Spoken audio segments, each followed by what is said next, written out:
Hello everyone, welcome to my channel. This is part 19 of electrostatics. In this video, we are going to derive force on the surface of a charged conductor. After that, we will derive electric pressure. Okay, start करते हैं topic आज का। पहले हम force derive करेंगे और जब force आ जाएगा तो हम प्रेशर लिख पाएंगे बड़े आराम से। ठीक है, इस बात को आप समझ गए होंगे। देखिए, अब इस टॉपिक को बहुत ध्यान से आप सुनिएगा, काफ़ी इम्पोर्टेंट टॉपिक है ये, क्योंकि इस टॉपिक के बाद हम एनर्जी डेंसिटी निकालेंगे इलेक्ट्रिक फील्ड में।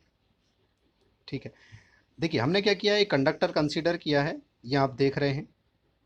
ठीक है, कंडक्टर का चार्ज जो है उसके सरफेस पर है, क्योंकि कंडक्टर या मेटल में बोलूँ, इलेक्ट्रॉन लूजली बाउंड होते हैं और उसका चार्ज सरफेस पर डिस्ट्रीब्यूट हो जाता है। ये काफ़ी इंपॉर्टेंट बात थी, हाँ बहुत ध्यान से सुना इस बात को। इस कंडक्टर की चार्ज डेंसिटी मैंने बोली है sigma, means charge per unit area is sigma. अब मैंने क्या कंसीडर किया है, मैंने कंसीडर किया है एक चार्ज एलिमेंट ए बी, जिसका चार्ज है मान लीजिए डी क्यू। तो डी क्यू को हम कैसे लिख सकते हैं, चार्ज डेंसिटी इनटू ये जो एलिमेंट है ए बी, इसका एरिया। ठीक है, इसको आप सर्कल ना समझें, ये दिखने में और कॉपी में बनने में इस तरह से दिखाई देता है, अदरवाइज एक कंडक्टर है, सॉलिड कंडक्टर है।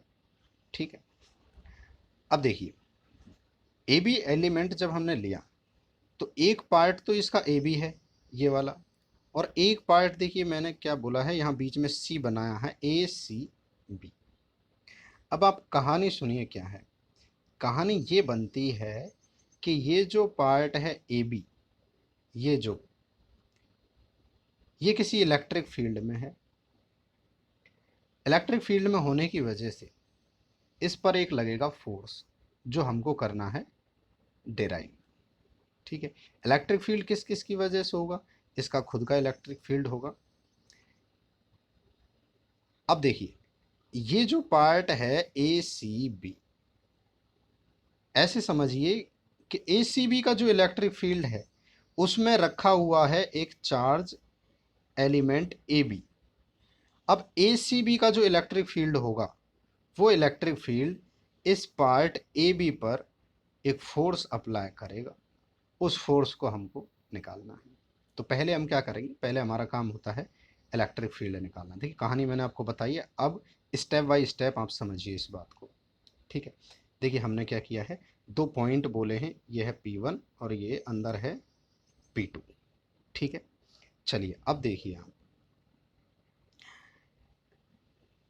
बात करें इस ए बी पार्ट की। तो देखिए ये ए बी पार्ट एक कंडक्टर का सरफेस है, और कंडक्टर का सरफेस के आसपास हमने बहुत पास में है, देखिए P1 और P2 पास में है। तो अल्टीमेटली जो P1 पर इलेक्ट्रिक फील्ड होगा वो आपने डिराइव किया होगा गॉस लॉ के एप्लीकेशन में, सिग्मा अपॉन एप्सिलॉन नॉट होता है।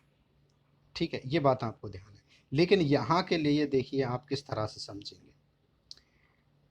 देखिए एक पॉइंट है P1, एक पॉइंट है P2।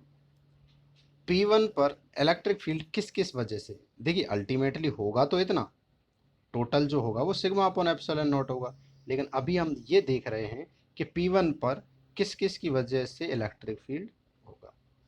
तो P1 पॉइंट की बात करें तो इलेक्ट्रिक फील्ड होगा ड्यू टू ए बी, ये जो पार्ट है ए बी जिसका चार्ज हमने बोला है डी क्यू, इसकी वजह से इलेक्ट्रिक फील्ड होगा जिसको हमने बोला है E1। आउटवर्ड होगा ये, क्योंकि ये पॉजिटिव चार्ज है। देखिए P1 पर ही दूसरा इलेक्ट्रिक फील्ड होगा E2। E2 किसकी वजह से होगा, ए सी बी, ये जो पार्ट देख रहे हैं आप ए सी बी। ठीक है, अब आपको याद होगा, देखिए कंडक्टर की शेप कंडक्टर के चार्ज पर डिपेंड नहीं करता, एक सरफेस का शीट का जब आपने डिराइव किया होगा वो सिर्फ उसकी चार्ज डेंसिटी पर डिपेंड करता है। ठीक है, चलिए अब आप कहानी सुनिए। अभी हमने सिर्फ इतना बोला है कि पॉइंट है P1 पर दो इलेक्ट्रिक फील्ड हैं E1 और E2, किस किस की वजह से हैं, E1 है AB पार्ट की वजह से, E2 है ACB पार्ट की वजह से। ठीक है, चलिए अब आगे बढ़ते हैं। अब बात करते हैं कंडक्टर के अंदर पॉइंट है P2। देखिए P2 पर AB एलिमेंट की वजह से इलेक्ट्रिक फील्ड E1। देखिए कंडक्टर का सेम होगा, कंडक्टर के आसपास यहाँ यहाँ पॉइंट पर इलेक्ट्रिक फील्ड सेम होता है। ठीक है, जो शीट में आपने डिराइव किया है। अच्छा, ACB, ये जो पार्ट है ACB, इसकी वजह से कहाँ होगा, इस डायरेक्शन में होगा, पॉजिटिव चार्ज है, आउटवर्ड होगा।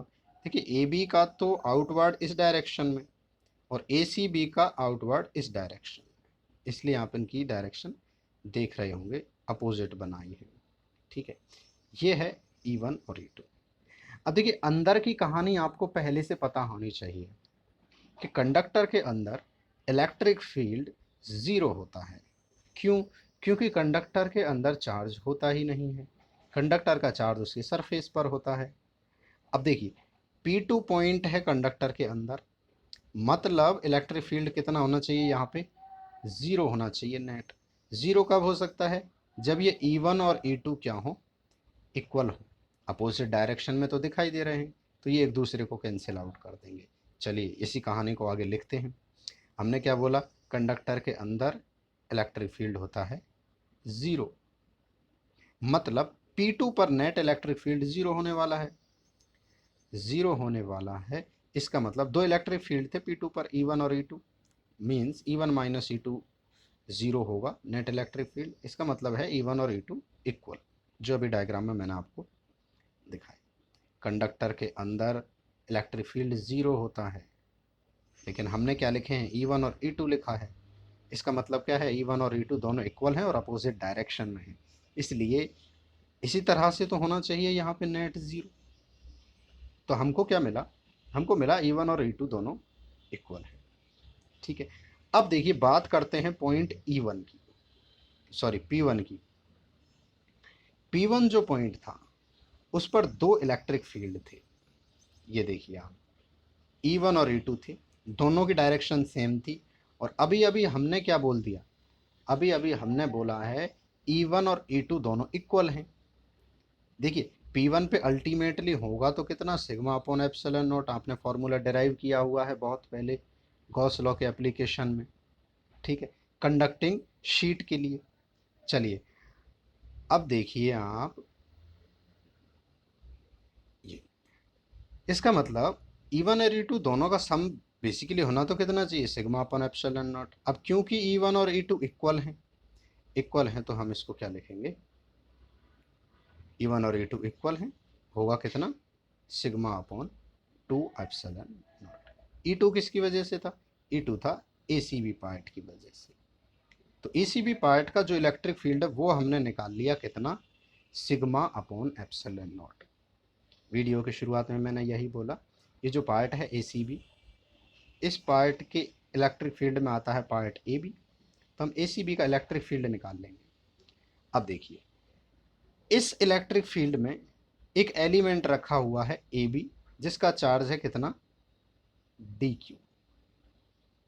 तो फोर्स कितना होगा उस पर, फोर्स होगा QE, यही फार्मूला होता है फोर्स का। तो चार्ज है उसका DQ, और जो इलेक्ट्रिक फील्ड है वो है E2। E2 किसका है, ACB का इलेक्ट्रिक फील्ड था, इसलिए E2 लिखा है। तो DQ इलेक्ट्रिक फील्ड की जगह लिखा हमने सिग्मा अपॉन 2 एप्सिलॉन नॉट। अब देखिए DQ को भी हम लिख सकते हैं, DQ को लिख सकते हैं हम सिग्मा इंटू DA।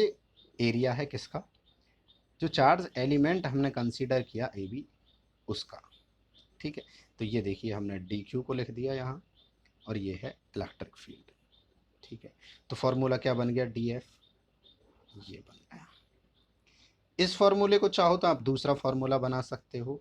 इसमें देखिए आपके पास क्या होता है, आपके पास इलेक्ट्रिक फील्ड होता है ये, यहाँ से आप सिग्मा देखोगे तो एप्सिलॉन नॉट E। इस एप्सिलॉन सिग्मा की वैल्यू को आप जब आप ये सिग्मा की जगह पुट करोगे तो आपको एक नया फार्मूला भी दिखेगा, कितना, इतना। इसका मतलब DF के दो फार्मूले आपको याद होने चाहिए, ये बहुत इम्पोर्टेंट फार्मूला है। अब क्योंकि ये सिर्फ AB पार्ट पर है इसलिए हमने DF लिखा है। पूरे कंडक्टर के सरफेस के लिए अगर हम इसको लिखना चाहें तो हमको करना होगा इसका इंटीग्रेशन पूरे सरफेस के लिए। ठीक है, मतलब फोर्स कितना होगा, इसको इंटीग्रेट कर दीजिए, सी सरफेस इंटीग्रेशन है, दोनों फॉर्मूला। ठीक है, आप बात समझ गए होंगे। तो ये है वो फॉर्मूला जो इम्पोर्टेंट है। मान लीजिए कि मैं कहता हूँ कि जो कंडक्टर था वो स्फेरिकल था, तो स्फेरिकल था, तो ये जब डी ए इंटीग्रेट होगा तो स्फेरिकल किसी रेडियस का होगा स्फेयर, मान लीजिए कैपिटल आर स्क्वायर था, तो डी ए की जगह हम कितना इंटीग्रेट करके लिख देंगे 4πr स्क्वायर। ठीक है, ये बात अभी के लिए सिर्फ हमने एक फार्मूला इंटीग्रेशन की फॉर्म में डिराइव कर दिया। ये दोनों फोर्स के फार्मूले हैं, दोनों फार्मूले बहुत ज़्यादा इम्पोर्टेंट हैं। ठीक है, ये बात। चलिए, अब क्योंकि देखिए फोर्स हमने डिराइव कर लिया, अब फोर्स है तो प्रेशर भी होगा। ठीक है, अब प्रेशर क्या होता है, फोर्स अपॉन एरिया। फोर्स हमने निकाला डी ए, इस फोर्स में जब डी ए का डिराइव होगा तो ये डी ए कट जाएगा इस डी ए से, तो प्रेशर का क्या फॉर्मूला रह जाएगा, ये वाला इंपॉर्टेंट है, sigma square two epsilon naught या फिर 1/2 एप्सिलॉन नॉट ई स्क्वायर। और यही फॉर्मूला होता है एनर्जी पर यूनिट वॉल्यूम का, जो हम डिराइव करेंगे नेक्स्ट वीडियो में, जो हम डिराइव करेंगे जब हम कैपेसिटेंस पढ़ेंगे तब। तो बेसिकली ये 2 से 3 बार होने वाला है। आज की वीडियो में इतना। अगर मैं बोलूँ, अगर आप चैनल पर नए हैं तो आप चैनल को सब्सक्राइब कर लीजिए, और वीडियो को देखते हुए वीडियो को अगर ख़त्म कर चुके हैं तो आप वीडियो को लाइक करना नहीं भूलिएगा। ठीक है, और कमेंट करते रहिए। Thank you.